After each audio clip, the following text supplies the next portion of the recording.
Dictation शुरू होगा 5 second बाद। भूगोल एक विषय के रूप में आपने माध्यमिक स्तर तक भूगोल का अध्ययन सामाजिक विज्ञान पाठ्यक्रम के एक घटक के रूप में किया है। आप विश्व एवं इसके विभिन्न भागों के भौगोलिक तथ्यों से परिचित हैं। अब आप भूगोल का अध्ययन एक स्वतंत्र विषय के रूप में करेंगे तथा पृथ्वी के भौतिक वातावरण, मानवीय क्रियाओं एवं उनके अंतःप्रक्रियात्मक संबंध के विषय में जानकारी प्राप्त करेंगे। यहाँ आप एक प्रासंगिक प्रश्न पूछ सकते हैं कि हमें भूगोल क्यों पढ़ना चाहिए। हम धरातल पर रहते हैं। हमारा जीवन हमारे परिस्थान से अनेक रूपों में प्रभावित होता है। हम निर्वाह के लिए अपने आसपास के संसाधनों पर निर्भर करते हैं। आदिम समाज अपने भरण पोषण के लिए प्राकृतिक निर्वाह संसाधनों जैसे पशुओं एवं खाद्य पौधों पर आश्रित था। समय बीतने के साथ हमने तकनीकों का विकास किया तथा प्राकृतिक संसाधनों यथा भूमि, मृदा, जल का उपयोग करते हुए अपना आहार उत्पादन प्रारंभ किया। हमने अपने भोजन की आदतों एवं वस्त्र को मौसमी दशाओं के अनुरूप समायोजित किया। ध्यातव्य है कि प्राकृतिक संसाधन आधार तकनीकी विकास भौतिक वातावरण के साथ अनुकूलन एवं उसका परिष्करण सामाजिक संगठन तथा सांस्कृतिक विकास में विभिन्नता पाई जाती है। भूगोल के एक छात्र के रूप में आपको धरातल पर विभिन्नता वाले सभी सत्यों के विषय में जानने के लिए उत्सुक होना चाहिए। आप विविध प्रकार की भूमि एवं लोगों से परिचित हैं, फिर भी समय के साथ होने वाले परिवर्तनों को समझने में रुचि रखते होंगे। भूगोल आपको विविधता समझने तथा समय एवं स्थान के संदर्भ में ऐसी विभिन्नताओं को उत्पन्न करने वाले कारकों की खोज करने की क्षमता प्रदान करता है। इससे आप में मानचित्र में परिवर्तन, गोलक को समझने तथा धरातल के दृश्य ज्ञान की कुशलता विकसित होती है। आधुनिक वैज्ञानिक तकनीक यथा भौगोलिक सूचना तंत्र, GIS, संगणक मानचित्र कला, कंप्यूटर कार्टोग्राफी के रूप में प्राप्त ज्ञान एवं कुशलता आपको राष्ट्र स्तरीय विकास में योगदान करने की योग्यता से लैस करती है। पैरा। अब आप अगला प्रश्न पूछना चाहेंगे कि भूगोल क्या है। आप जानते हैं कि पृथ्वी हमारा आवास है। यह पृथ्वी पर रहने वाले अन्य छोटे बड़े प्राणियों का भी आवास है। पृथ्वी की सतह एक रूप नहीं है। इसके भौतिक स्वरूप में भिन्नता होती है। यहाँ पर्वत, पहाड़ियाँ, घाटियाँ, मैदान, पठार, समुद्र, झील, रेगिस्तान, वन एवं उजाड़ क्षेत्र मिलते हैं। यहाँ सामाजिक एवं सांस्कृतिक तत्वों में भी भिन्नता पाई जाती है, जो सांस्कृतिक विकास की पूर्ण अवधि में मानव द्वारा सृजित ग्रामों, नगरों, सड़कों, रेलों, पत्तनों, बाजारों एवं मानव जनित अन्य कई तत्वों के रूप में विद्यमान है। पैरा। उक्त भिन्नता में भौतिक पर्यावरण एवं सांस्कृतिक लक्षणों के मध्य संबंधों को समझने का संकेत निहित होता है। भौतिक पर्यावरण एक मंच प्रस्तुत करता है जिस पर मानव समाजों ने अपने सृजनात्मक क्रियाकलापों का ड्रामा अपनी तकनीकी विकास से प्राप्त उपकरणों द्वारा मंचित किया। अब आप पहले पूछे गए प्रश्न भूगोल क्या है का उत्तर देने का सक्षम प्रयास कर सकते हैं। अत्यंत सरल शब्दों में यह कहा जा सकता है कि भूगोल पृथ्वी का वर्णन है।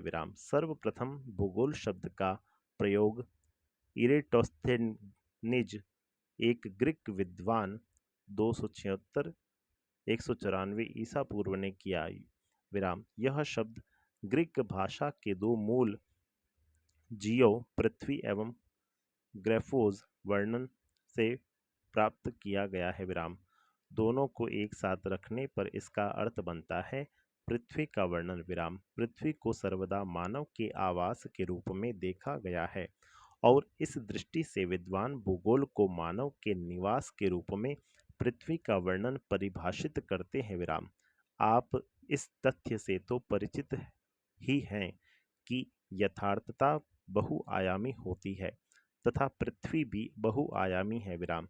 इसीलिए अनेक प्राकृतिक विज्ञान जैसे भौमिकी, मृदा विज्ञान, समुद्र विज्ञान, वनस्पति शास्त्र, जीवन विज्ञान, मौसम विज्ञान तथा अन्य सह विज्ञान, सामाजिक विज्ञान के अनेक सहयोगी विषय जैसे अर्थशास्त्र, इतिहास, समाजशास्त्र, राजनीति विज्ञान, नृविज्ञान इत्यादि धरातल की वास्तविकता के विभिन्न पक्षों का अध्ययन करते हैं विराम। भूगोल अन्य विज्ञानों से विषय वस्तु तथा विधि तंत्र में भिन्न है, परंतु साथ ही अन्य विषयों से इसका निकट का संबंध है विराम। भूगोल सभी प्राकृतिक एवं सामाजिक विषयों से सूचनाधार प्राप्त कर उसका संश्लेषण करता है विराम। पैरा हमें पृथ्वी पर भौतिक तथा सांस्कृतिक वातावरण में भिन्नता दिखाई पड़ती है विराम। अनेक तत्वों में समानता तथा कई में असमानता पाई जाती है विराम। अतएव भूगोल को क्षेत्रीय भिन्नता का अध्ययन मानना तार्किक लगता है विराम। इस प्रकार भूगोल को उन सभी तथ्यों का अध्ययन करना होता है जो क्षेत्रीय संदर्भ में भिन्न होते हैं विराम। भूगोलवेत्ता मात्र धरातल पर तथ्यों में विभिन्नता का अध्ययन नहीं करते, अपितु उन कारकों का भी अध्ययन करते हैं जो इन विभिन्नताओं के कारण होते हैं विराम। उदाहरणार्थ फसल का स्वरूप एक प्रदेश से दूसरे प्रदेश में भिन्न होता है, किंतु यह भिन्नता एक तथ्य के रूप में मिट्टी, जलवायु, बाजार में मांग, किसानों की व्यय क्षमता, तकनीकी निवेश की उपलब्धता आदि में भिन्नता से संबंधित होती है विराम। इस प्रकार भूगोल की दिलचस्पी किन्हीं दो तत्वों या एक से अधिक तत्वों के मध्य कार्य कारण संबंध को ज्ञात करने में है विराम। पैरा एक भूगोलवेत्ता तथ्यों की व्याख्या कार्य कारण संबंधों के ढांचे में ही करता है, क्योंकि यह केवल व्याख्या में ही सहायक नहीं होता, अपितु तथ्य के पूर्वानुमान एवं भविष्य के परिप्रेक्ष्य में देखने की क्षमता भी रखता है विराम। भौतिक तथा मानवीय दोनों प्रकार के भौगोलिक तथ्य स्थैतिक नहीं अपितु गत्यात्मक होते हैं विराम। वे सतत परिवर्तनशील पृथ्वी तथा अथक एवं निरंतर सक्रिय मानव के बीच आबद्ध प्रक्रियाओं के फलस्वरूप कालांतर में परिवर्तित होते रहते हैं विराम। आदिम मानव समाज अपने निकटतम पर्यावरण पर सीधे तौर पर निर्भर करता था, अब ऐसा नहीं है विराम।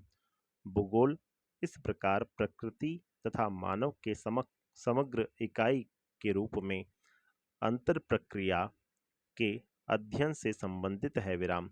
मानव प्रकृति का एक अंगभूत भाग है तथा वह प्रकृति पर अपनी छाप छोड़ता है विराम।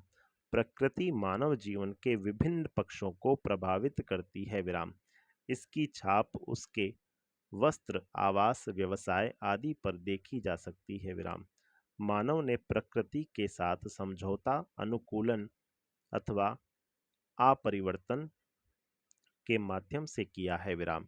जैसा कि आप जानते ही हैं कि वर्तमान समाज आदिम समाज की अवस्था पार कर चुका है विराम।